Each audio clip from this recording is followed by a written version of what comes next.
Hello, everyone, and you come back of Progress Over Perfection.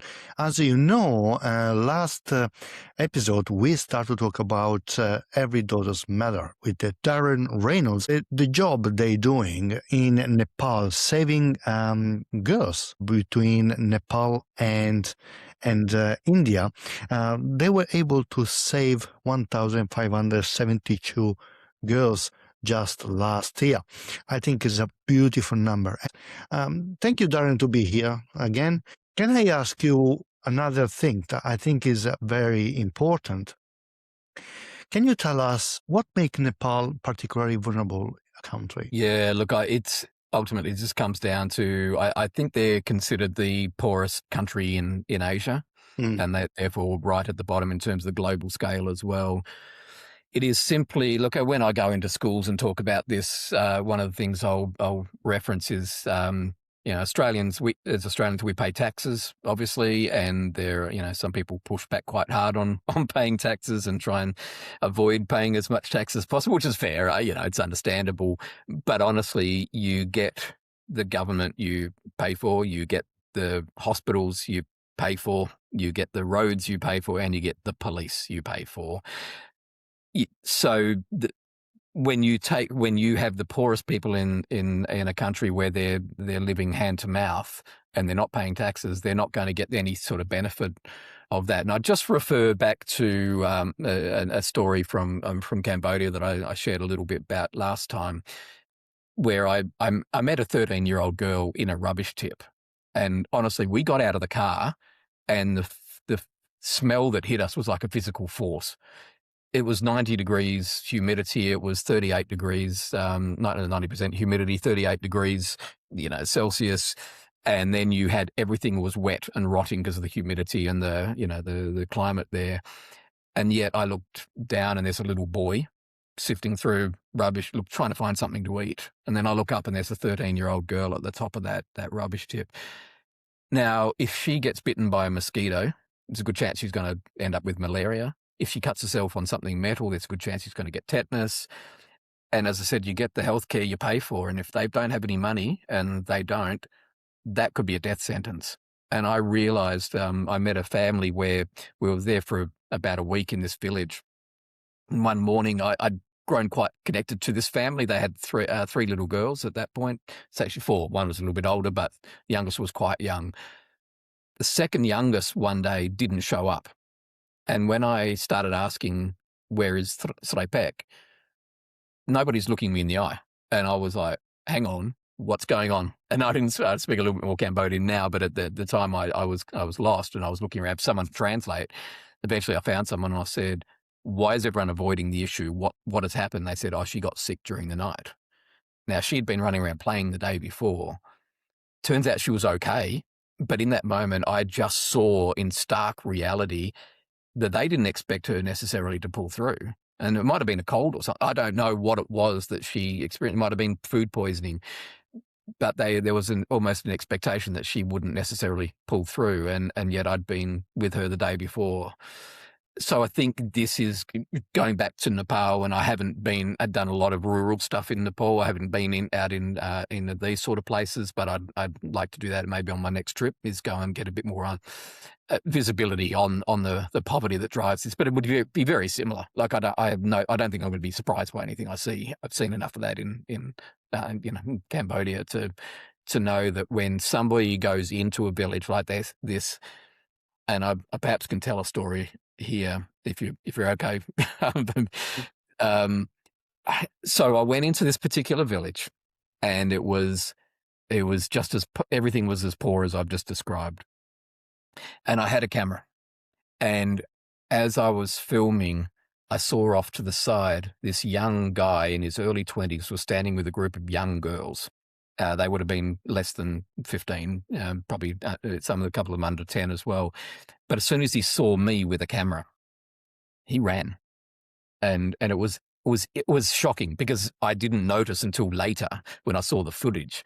And it was as the camera came up, he happened to look around. He was chilled. His whole body language was very relaxed until he saw the camera and a white guy, and he took off. He ran off down the girls just stood there and went, "What just happened?"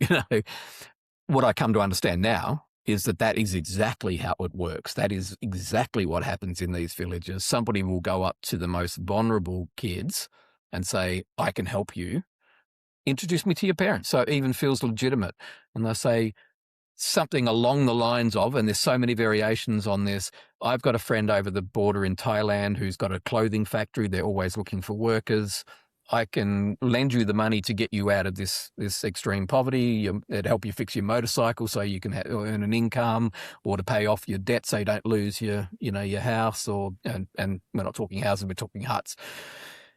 And this girl will be able to pay off that debt, and you'll see her again in 2 or 3 years' time. That's a lie. We know that's a lie, and they don't really. They're backed into a corner where they go, well, we're going to get some money, and this will get us, and the rest of the family will benefit. So she takes a hit for the family. So again, similar, and give you another example here of bringing it back to the context that we work in now. This is quite a recent story. So we had 3 girls, all under 18, show up at one of our key border crossing points, and our staff, our local Nepali staff. So we've got about 60 frontline staff at the moment, and a number of those, and I'm talking upward of 15 to 20, have experienced human trafficking themselves. So that's powerful because they know what it looks like, because they know what it feels like. So they've noticed these 3 girls heading for the border. Important point, I think, to make here is that there's a friendship agreement between the 2 countries, Nepal and India. It dates back to 1950. It's a treaty where if you're citizens of either country, you don't need any passport or paperwork or visas or anything to travel between the 2 countries. Yeah. That's an 1,800-kilometre border, which is why it's so hard to police. Yeah. And if you're on legitimate business, that's fantastic.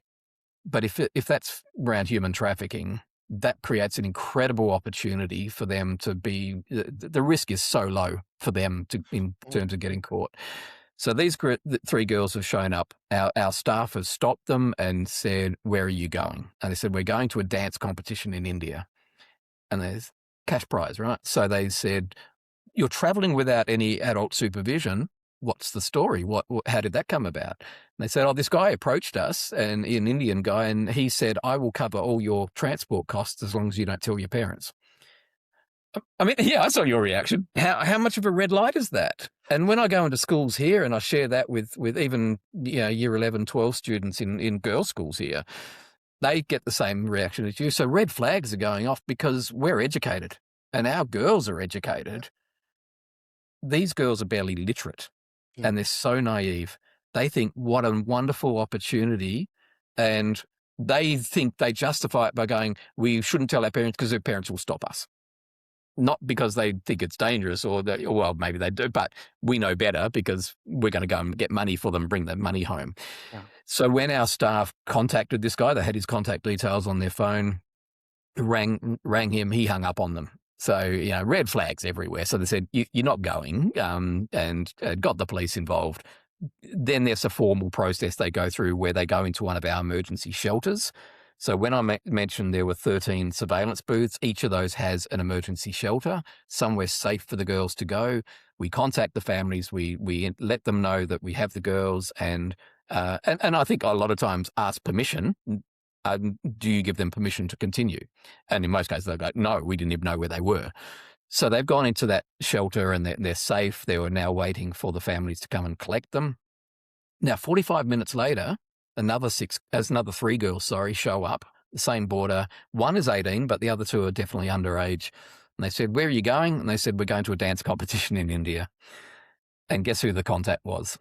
So it's the same arrangement. And so in less than an hour, we had 6 girls rescued from one human trafficking operation, just because our staff were alerted to those kind of things. So we've got photos of them in the shelter, and they're a little bit. You can see they're a little bit shell shocked. They've realised what's happened, and they're a bit sheepish because they know that they were a bit foolish, but they're safe, and I love that.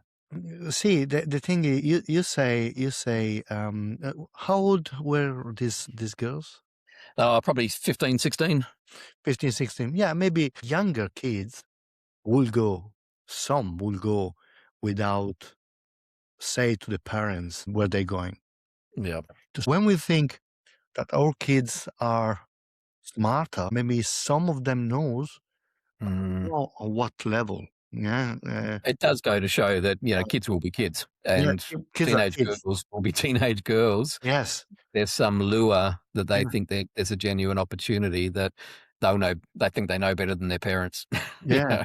Yeah. Wow, wow. But can I ask you, this center where you send the girls are Yep. close to the booths or somewhere where they don't get found? Okay, so we're talking possibly two different things here. So currently we have the what we call emergency shelters. Yeah. They are very close to the borders and to the border crossing points. So they are and some of them are literally within meters. Some of them might be a little bit further away. They're not clearly marked. Some of the ones closer to the border because obviously could become a target, but certainly the ones that are so it's somewhere safe for them to go in that initial period, and we're talking probably 3, 4, 5, even 6 days often before reunification happens, because the parents often have to travel quite long distances, and I can assure you, traveling a few hundred kilometers can take a very, very long time in Nepal. And, they're winding roads. You've got potholes that tractors fall into. You've got cows that if you touch them and you're in serious trouble, right? Sacred cows and things. So traveling through rural Nepal is exciting. So these families do often take quite a few days to get to where they're needed, which actually works in our favor because we're able to convince these girls, when we first intercept them, they're often quite resentful towards us. And I've got a photo of 3 girls we intercepted, all one's 15, two 14-year-olds. And we've got a photo of them at the border and they just look devastated. And then we've got a photo of them in one of our emergency shelters where they're sitting on these beautiful beds with pink doonas and all that sort of, they're so beautifully looked after. But their faces are just, they're still going, but we were going to India. There was a guy in India who was going to give us a job in a hotel, and literally that was the story. And so we've just shattered their dreams, their hopes and dreams, and they need help unpacking that. Yeah. That takes you've got the whole denial process, and we need to convince them in that period of time so deeply that they don't try again. And anecdotally, we don't see them trying again. Now, they could go to a different border crossing point. We understand that. Yeah. But we believe that when they leave our care, that there is enough understanding now that as bad as they've got it, we understand they're still living in poverty, but it's nowhere near as bad as what they were going to experience had they gone across that border. So now there's important point here. It's effectively around 90% of those rescues, so of that 1,572 last year, do go home. And I use that word a little bit loosely because we're talking immediate family in most cases, but where that's not possible, then you might have extended family or trusted people in the community. So it's family reunification / community reintegration, family reunification and community reintegration. Wow. Now there's about 10% that can't go home. So we currently have 2 safe homes in 2 different cities, and they are places they go if they meet all the criteria where we can look after them for a longer period of time. And normally that's effectively a 6-month program. We've currently got just under 40 girls in our care, in just under 20 in each. That as part of that, they do get fed, clothed. We've got live-in staff that look after them. But they also get upskilled. So there's things like we have rooms full of sewing machines where they can learn to be seamstresses. Not all of them want that, so we have other options as well. Working on a beauty and salon hair salon training at the moment and setting that up. We have computer training centres, so they're learning basics in computing, and hospitality. So that's a big one where they can learn to cook and to waitressing. We run a cafe where they can actively use those skills. They can take those skills back with them. And just the last point on this, there's also what we call a halfway house. There's, I think, currently 5 girls in there who have qualified for the program called Pathways to Potential, where we will help them finish year 10, 11, 12, and then potentially first year post secondary, tertiary education. Because they've met the criteria that would be the best thing for them right now, is to finish their education. Congratulations again. Who are the people that talk with these girls? Are counselors, psychologists? There is something that we understand as like here in Australia, we have counselor, psychologist. Who is the person? They're trained counsellors, and I guess this might be a different use of the term. The counsellors at the border crossing points are, I guess, interception counsellors. So they would have a degree of certainly of training and knowledge, experience in how to negotiate with these girls in that moment. Once they hit the emergency shelters, they would get that kind of counselling care as well. So often the first point is they'll sit in an office and have an interview and unpack everything that's going on. So yeah, these guys are all trained. And I think the important thing to keep highlighting here is that they are Nepali staff, not Western staff. They know the language, they know the culture. I think a history of NGOs in foreign countries is that often you go and try and do it all yourself because you see the need and you're responding, but actually culturally it's not a good fit. And we've heard so many horror stories where the girls never go home because there's no one, we don't know how to reintegrate them. That's not So that's been definitely a focused effort on our behalf to recruit people who know what they're doing on the ground. We've just put on recently a lady whose job it is, full-time job it is to follow up the girls after they've left our care to make sure their reintegration is going well. That's something we possibly didn't have capacity to do up until more recently with the funding that's come in, but it's important. So that's where we've gone there. And there's also, I believe, I don't know where we are in this process, but there's a lawyer that we're talking to about following up the cases and helping get convictions based on the testimony of the girls and things. Wow. So, yeah, different levels of activity. Different levels, yeah. Wow, well done. How many people work in the booth? Normally about 3 or 4, depending on the busyness of the crossing point. So you'll get some that are actually in cities, and it might be a city that's half in Nepal, half in India. But then you get one where we visited where it was almost like, where are we going? Because you go down a dirt road and you end up in this little village. And there's an official crossing point there with a gate and everything, although it's just a boom gate. And you've got police officers or customs officers in India and Nepal, but it's a dirt road. And so you wouldn't get any big trucks or anything going through there.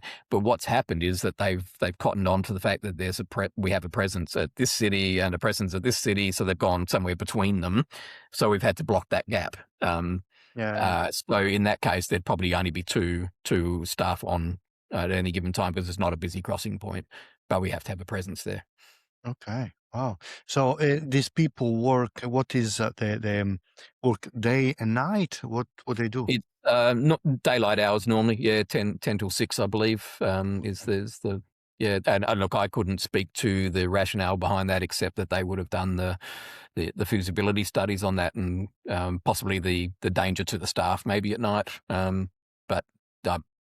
As I said, I can't speak with any authority on why that decision was made, but we're getting the results, so it's clearly working. Do you have involvement from the Indian police as well, or not really? I was sort of stretching I need to go back up and spend more time up to get some of the more nuance on this sort of stuff. My job is actually here raising awareness and support.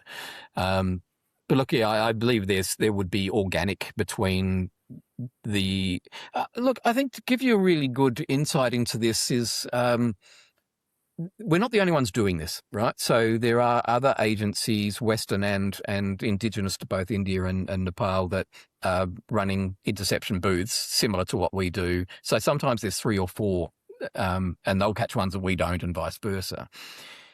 But interestingly, the model that we have, which I think is just awesome, is our local guy will go into any place where we've identified we need a booth there. He'll go in and actually call a town hall and invite the chief of police for the district governor, the head of the Hindu society, or the senior religious leaders there. Get them all in and explain who we are, what we do, and what we're hoping to achieve. And they then help us select the location for the booth, which is in most cases right on the border. So you can look up and you'll see the border right there, and it's within less than 100 meters from the border, where some of the others might be further down the road because they didn't necessarily come at from a relational angle and they've just gone and set up their booth or whatever. So I say that because the insight there is that when you have local buy-in, when the district governor has got your back and the chief of police in the district has got your back, he will most likely have a connection with the head of police in the district in India. So while there's at the moment we know that once they cross that border, they're gone. If we're strengthening our relationships and building our muscle in those places, that more and more, it's not going to be game over if they cross that border, because there is somebody else who understands what we're doing and is supportive of it. And I think the longer we do this, the more that is going to become evident. Mm. What is the response of the locals about what you do? Generally positive. The question mark that always comes is there is a strong shame culture through this part of the world, where they don't like to be seen to have been doing the wrong thing. So there's often a quick, and look, this is a mass generalization, obviously, but there's a lot of quick to point the finger because you don't want to acknowledge the blame yourself. So acknowledging the problem actually takes a bit of courage from local people. Yeah. So we just have to, I guess, work through people who understand that culture and the nuances of that culture and are able to communicate even with the families to say, your daughter is here. We don't want to, there's a sense of, they won't ever say it like this, but we don't want to shame you, but she was trying to get to India for a better opportunity and she had your best interests at heart. So they've got to do that in a way that culturally fits without bringing shame on the family. And my understanding is that if they're separated from the family too long, they are considered dead to the family. So it's critical that we contact the family very quickly and assure them that she's not missing, that she's just got a bit confused, I guess. Sorry, because again, probably because as a Western, and I cannot understand the cultural way to think. So if one of these girls miss from home, let's say for a couple of weeks, they can consider the girl missing that lost. Yeah, that is my understanding. Yeah, and I obviously I'm not an expert on this issue, but that is what I have heard from a few different people now. That is, and again, like you, I've got such a Western mindset that I'm still trying to get my head around that. So I don't want to speak with too much authority on it. But my understanding is because if they're going missing for that period of time, and here's an interesting insight. When I've seen a couple of Nepali weddings now, and the girls don't smile. The brides don't smile in the photos because they don't want to look too happy, because that brings shame on the family that they're happy that they're leaving the family. They're not thinking like we have the Western mindset. We're happy because we found the guy we love and we're going to set up a new life and have a family. But if you're too happy, it looks like, oh, you're so excited to get away from your family. There's got to be an element of mourning almost that you've lost your family. You're leaving your family. Yeah. So there's that. That's a little window into a cultural thinking. So if they're saying, if people in the village go, "Where is your daughter?" and they go, "We don't know," it's at some point they're going to say, she's dead to us. That like she's rejected us, and and that's good. Yeah, there's a shame factor there. Well, that's incredible. Yeah. Can I ask you? We talk a lot about daughters, girls. What Yep. about the boys? Yeah, boys are seen as a very valuable commodity in Nepal, and I think it ultimately comes back to the physicality of them as they grow older, that they're able to help with the farming, or they'll earn a living a lot more. Education is a lot more used on boys because they've said they can go and earn more money. Again, it's a cultural thing where the girls are seen as relatively disposable. And I think the biggest value, I think, for a girl is what you can get from an arranged marriage, where she marries into somebody who's wealthier or got more means. So the girls are not designed to stay at home and get educated, and they're more value to the family if they marry them off, and so they are seen as disposable. Wow. So can I say that is the perfect explanation how patriarchy works in these Yep. situations? Now, we do occasionally come across boys at the border, and we've got some footage actually that has slipped into one of our videos that I showed during presentations, and it's very quick, but there's about 12 boys on the side of the road, and we've just seen the police pull up because we were alerted the police to what was going on, and that was a very specific trafficking operation and they were all under 12, I believe. So there was, I might go there. It might be eight. There were about 8 kids under 12, I think, but they were all boys. So that's it does happen, but we honestly, that reunification is instant with them in that sort of case. So the girls do need a lot of that aftercare programs, and but it is I think if you would put a number on it, I put it up near high 90%. Of rescues or trafficking is girls in that part of the world. Different in other parts of the world, but Nepal specifically. Yeah. Thank you for this second interview, Darren. And guys, that you're listening this podcast, stay tuned because I'm coming with a third part of this interview. Thank you, Darren. Bye.